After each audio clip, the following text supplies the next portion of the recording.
பொதுக்காலம் முதல் வார செவ்வாய்க்கிழமை. முதல் வாசகம். மீட்பைத் தொடங்கி வழிநடத்துபவரே, துன்பங்கள் மூலம் நிறைவுள்ளவராக்கியதே தகுதியே. எபிரேயருக்கு எழுதப்பட்ட திருமுகத்திலிருந்து வாசகம். அதிகாரம் 2, இறை வார்த்தைகள் 5-12 முடிய. சகோதர சகோதரிகளே, வரவிருக்கும் உலகு பற்றியே பேசுகிறோம். கடவுள் அதனை வான தூதரின் அதிகாரத்துக்கு பணியச் செய்யவில்லை. இதற்கு சான்றாக மறைநூலில் ஓரிடத்தில் சொல்லப்பட்டுள்ளது இதுவே: மனிதரை நீர் நினைவில் கொள்வதற்கு அவர்கள் யார்? மனித பிறவிகளை நீர் ஒரு பொருட்டாக எண்ணுவதற்கு அவர்கள் எம்மாத்திரம்? ஆயினும் நீர் அவர்களை வான தூதரை விட சற்றே சிறியவராக்கியுள்ளீர். மாட்சிமையும் மேன்மையும் அவர்களுக்கு முடியாக சூட்டியுள்ளீர். உமது கை படைத்தவற்றிற்கு மேலாக அவர்களை நியமித்தீர். எல்லாவற்றையும் அவர்கள் பாதங்களுக்கு கீழ்ப்படுத்தியுள்ளீர். அனைத்தையும் மனிதருக்கு அடிபணிய செய்தார் என்பதா? எதையும் பணியாதிருக்க விட்டுவிடவில்லை எனலாம். எனினும் அனைத்தும் மனிதருக்கு இன்னும் அடிபணிய காணோம்.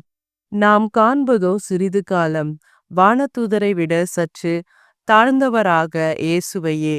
இவர் துன்புற்று இறந்ததால் மாட்சியும் மாண்பும் இவருக்கு முடியாக சூட்டப்பட்டதை காண்கிறோம். இவ்வாறு கடவுளின் அருளால் அவருடைய நலனுக்காகவும் இவர் சாவுக்கே உட்பட வேண்டியிருந்தது. கடவுள் எல்லாவற்றையும் தமக்கென்று தாமே உண்டாக்கினார்.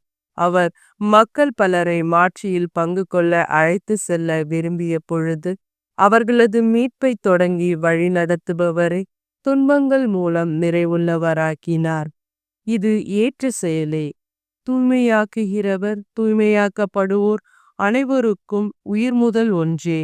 இதனால் இயேசு இவர்களை சகோதர சகோதரிகள் என்று அழைக்க வெட்கப்படவில்லை. உமது பெயரை என் சகோதர சகோதரிகளுக்கு அறிவிப்பேன், சபை நடுவே உம்மை புகழ்ந்து பாடுவேன் என்று கூறியுள்ளார் அன்றோ. ஆண்டவரின் அருள்வாக்கு. இறைவா உமக்கு நன்றி. நற்செய்தி வாசகம். இயேசு அதிகாரத்தோடு மக்களுக்கு போதித்து வந்தார். மார்க் எழுதிய தூய நற்செய்தியிலிருந்து வாசகம். இயேசுவும் சீடர்களும் கப்பர்நகும் ஊரில் நுழைந்தார்கள். ஓய்வு நாட்களில் இயேசு தொழுகை கூடத்திற்கு சென்று கற்பித்து வந்தார். அவருடைய போதனையை குறித்து மக்கள் வியப்பில் ஆழ்ந்தார்கள். ஏனெனில் அவர் மறைநூல் அறிஞரை போலின்றி அதிகாரத்தோடு அவர்களுக்கு கற்பித்து வந்தார். அப்பொழுது அவர்களுடைய தொழுகை கூடத்தில் தீய ஆவி பிடித்திருந்த ஒருவர் இருந்தார். அவரை பிடித்திருந்த ஆவி, நாசரேத்து இயேசுவே, உமக்கு இங்கு என்ன வேலை? எங்களை ஒழித்து விடவா வந்தீர்? நீர் யார் என எனக்கு தெரியும்.